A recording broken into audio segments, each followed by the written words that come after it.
Right then, this is a quick walk around video, and this is for a Honda CR-V. It's a 2.2 SR automatic diesel, of course. And this one, rare beast because it has the optional sat-nav fitted as well.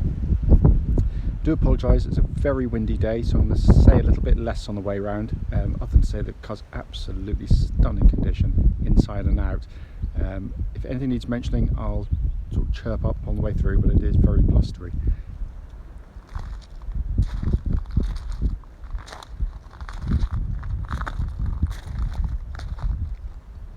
The front of the car's absolutely clean, no cracks, condensation in those lights at all. Bonnet, hardly if any stone chips at all. It's unbelievably clean. Near side, completely smooth in the panels, no indentations, car parking dings or otherwise.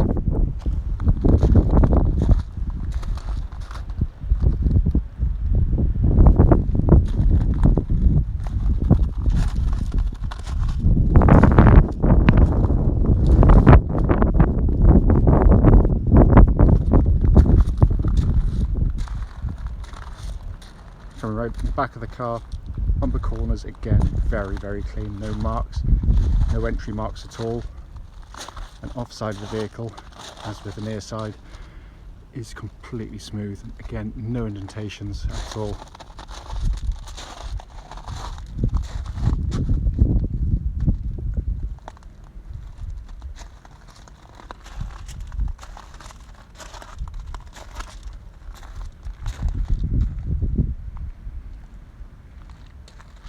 So again, I can only apologise because it is very windy, but I unfortunately just can't pick and choose the weather at the moment.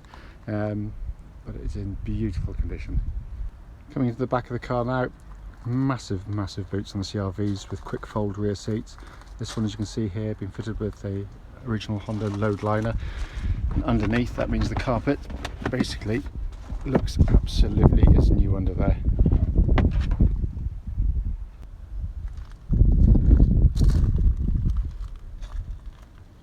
Coming to the back of the car now, those front seats are set for me, and I'm over 6 foot tall, which shows just how much leg room there is.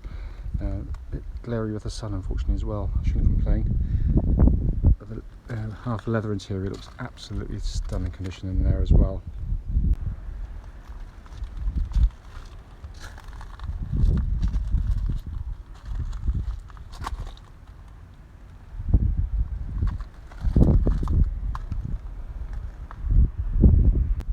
Finally coming to the driver's side, door card as with all the others in super order, full set of original Honda mats, again all in very good condition, and driver's seat, again in absolutely super condition there. So inside the car now, engine's running into this section so the dash can be seen illuminated. Dashboard looks absolutely as new. Sat nav, as I said, major option on this car, working perfectly. Pop the car into reverse there. Get that lovely clear gridded parking camera, fully functional dual zone climate control system, and again SR model, so it has the heated seats as well. Coming across the dashboard binnacle, hopefully you can see there, 65,589 miles, no warning lights on while the engine's running. Multifunction steering wheel looks pretty much as new and feels as new in hand. Auto lights, auto wipers, auto dipping lights as well. It's a really lovely spec car, this one. Just to show you, owner's manual pack, lock and wheel nut key, both here and present with the car. So finally, just to come under the engine bay, as always with Honda, they present them absolutely beautifully. This one's no different. Cam chain driven engine, no cam belts to worry about changing. Right then, this is a road test video, and this is for a Honda CR-V, and it's the 2.2 SR automatic diesel. This car is registered HG14BRV, and mileage at the start of the road test is 65,583 miles.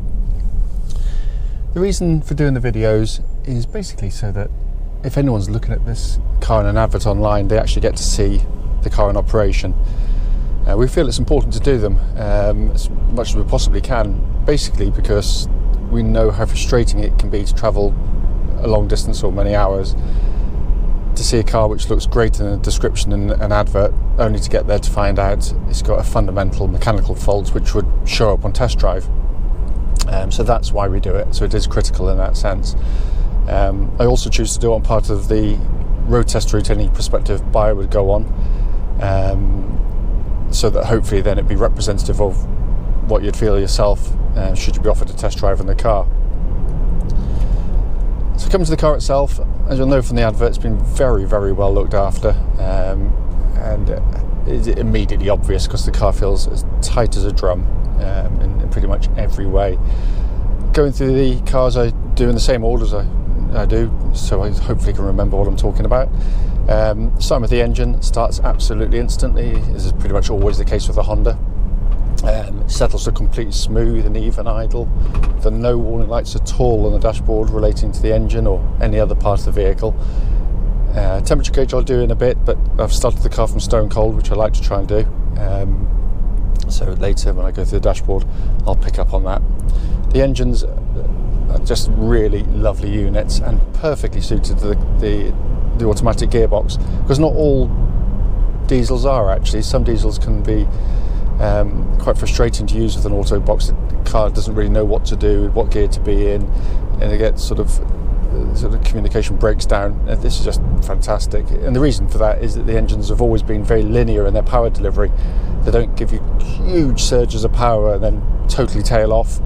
They give you a lot of power, but it's spread across a wide rev band, so very undiesel-like in that way, and also very undiesel-like in sound, because obviously at low revs you obviously know it's a diesel, but on the move it's very smooth and very, very quiet indeed.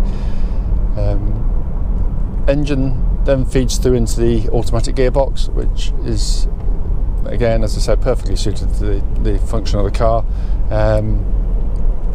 Again, really nice gearbox to use, proper old school auto box. Gear changes absolutely lovely and smooth, and the reputation in terms of reliability on these gearboxes has been incredibly tough. They do very high mileages with just normal use, but the gear changes really nicely done. Notwithstanding any reputation, you should still check on the gearbox.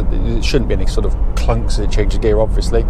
Most noticeably from cold and hot, when you're in neutral, so when you select drive or reverse, there shouldn't be any great delays, and then it clinks into gear, and there's nothing at all. The gearbox is perfect in that sense.